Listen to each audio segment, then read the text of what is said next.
السلام علیکم مینوالو، شاهزیب جان یوسفزی یم د شاهزیب جان یوسفزی افیشل چینل. کووډ 19 څه شی دی؟ ډیرو مینوالو دا غوښتنه کړې وه چې یاره په دې خبره وکړئ. نو په دې چې زه خبره کوم نو د هغې نه مخکې دا ضروري ګڼم چې دا چینل که چېرته چا نه وي سبسکرایب کړی هغوی سبسکرایب کړئ، لایک یې کړئ او شیر یې کړئ. کووډ 19 په 2019 کې چې کومه وبا رالوتې وه کرونا وایرس په پاکستان کې په 2019 کې لومبی کیس راغلی و. په ټوله دنیا کې ډیره تیزۍ سره چلیدلې وه، اوس هم چلیږي خو زه هغه زورې ناست دی.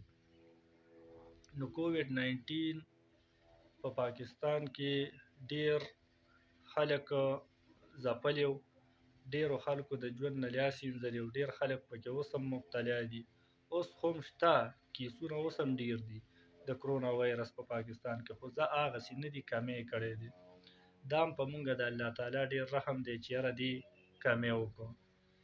ډیر خلک وایي چې دا زموږ د عملونو وجه ده. بلکل زموږ د عملونو وجه ده. نو چې زموږ د عملونو وجه ده نو پکار دا دی چې موږ خپل عملونه سم کړو چې په موږ دا قسمه عذابونه نه راځي. نو کووډ 19 خو دغه مختصر شانتې دغه و چې تاسو ته مې مخې ته کېښوده، دغه یو څو خبرې وې. په دې کې خو دومره څه نه و، خو ما ویل دا کرونا وایرس ډېر خلک ځپلي و، بلکې واړه هم تېرېږي چې یو بل سره ملاوېدل به په 2019 کې ویل اخواشه کرونا درپسې نه وي. اوس هم ډېر خلک دغسې کوي، خو په کار دی چې موږ احتیاطي تدابیر خپل کړو، ځکه چې دا زموږ دپاره فایدهمند دي. نو بس دغه لنډه شان ویډیو وه ستاسو دپاره مې کړې وه، ما چې خپلو مینهوالو ته څه ناڅه ور ورسوو. بس د بلې ویډیو پورې غواړم ستاسو نه اجازت چې چېرته اوسئ، ښاد آباد او بریالي اوسئ.